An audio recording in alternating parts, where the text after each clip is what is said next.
Hello, welcome to my channel. Today's topic is trading range breakout, trading in the range breakout.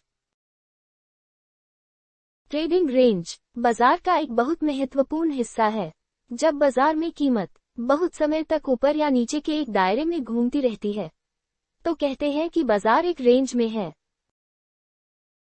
इसमें बाजार बार बार ऊपर और नीचे एक निश्चित कीमत तक ही जाता है और उसके आगे नहीं बढ़ता है। इस तरह के बाजार में कोई नया ट्रेंड नहीं बन रहा होता है, इसलिए इसे साइडवेज बाजार, साइडवेज मार्केट और साइडवेज ड्रिफ्ट भी कहते हैं। ऐसा इसलिए होता है कि बेचने वाला और खरीदने वाला दोनों ही बाजार की अगली दिशा के बारे में बहुत ही निश्चित नहीं होते हैं। ऐसे बाजार में ट्रेड करने के बहुत सारे मौके मिलते हैं और यह मौके दोनों ही तरफ होते हैं, ऊपर की तरफ के ट्रेड के भी और नीचे की तरफ के ट्रेड के भी। ऐसे बाजार में अपसाइड यानी बढ़ोतरी का मौका ऊपर रेजिस्टेंस तक होता है और डाउनसाइड या गिरावट का मौका नीचे सपोर्ट तक, इसीलिए इसे रेंज बाउंड मार्केट कहते हैं।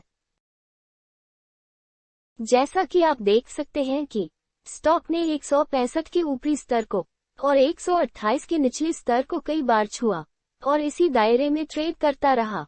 ऊपर और नीचे के स्तर के बीच के क्षेत्र को विड्थ और विड्थ ऑफ रेंज यानी रेंज की चौड़ाई कहते हैं। ऐसे बाजार में सबसे आसान ट्रेड यह होता है कि आप नीचे सपोर्ट के पास यानी निचले स्तर के पास खरीदें और ऊपर रेजिस्टेंस स्तर के पास बेच दें। आप चाहे तो ऊपर के स्तर पर शॉर्ट भी कर सकते हैं और वापस नीचे के स्तर पर आकर खरीद सकते हैं। आप ध्यान दें तो आपको दिखेगा कि ऊपर का चार्ट एक कैंडलस्टिक और डाउ थ्योरी के मिलने का एक अच्छा उदाहरण है।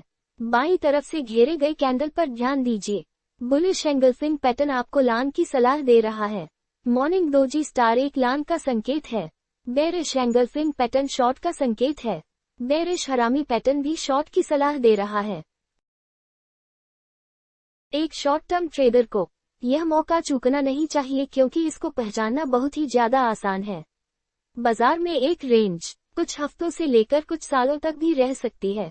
जितना ही लंबा रेंज का समय होगा उस रेंज की चौड़ाई उतनी ही ज्यादा होगी। एक रेंज में बहुत समय तक रहने के बाद कभी कभी स्टॉक उस रेंज को तोड़ देते हैं, इसे ही रेंज ब्रेकआउट कहते हैं।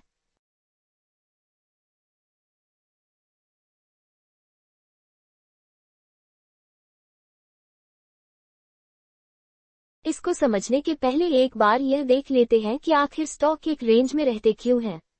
स्टॉक के एक रेंज में ट्रेड करने की दो वजह हो सकती हैं।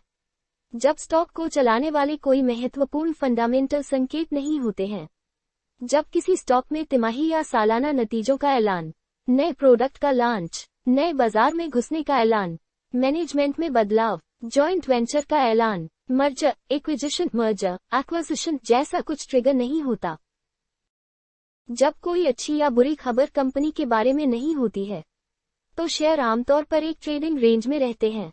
अगर कोई महत्वपूर्ण संकेत न बन रहे हों तो रेंज काफी लंबे समय तक रह सकती है।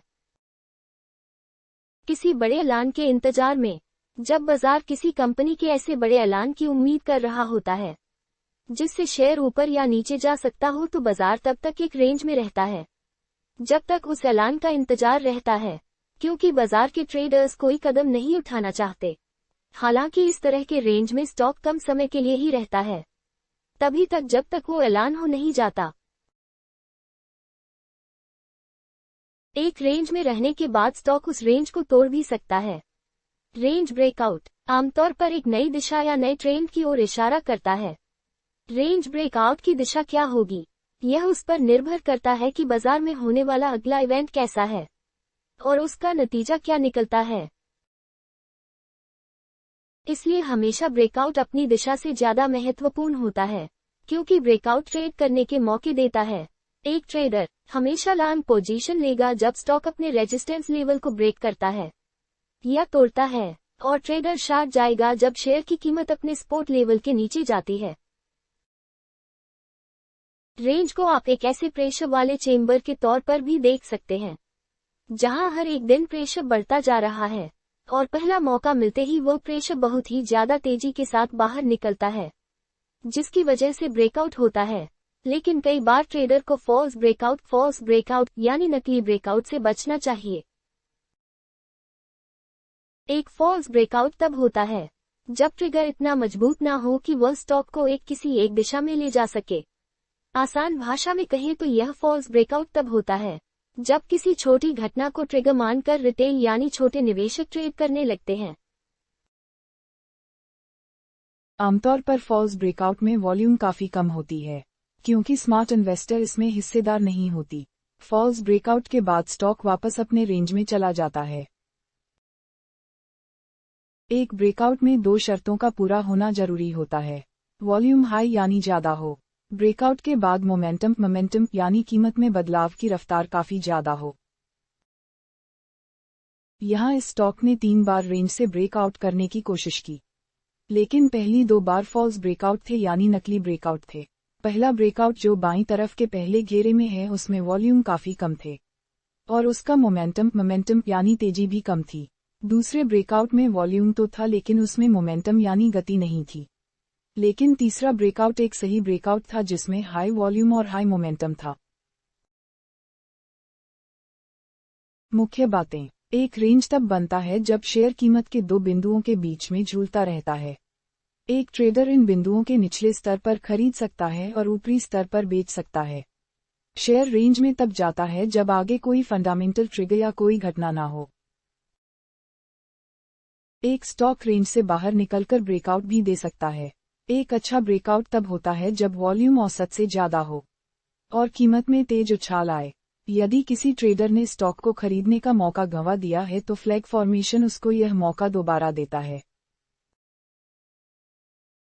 किसी भी ट्रेड के लिए आरआरआर एक महत्वपूर्ण चीज है।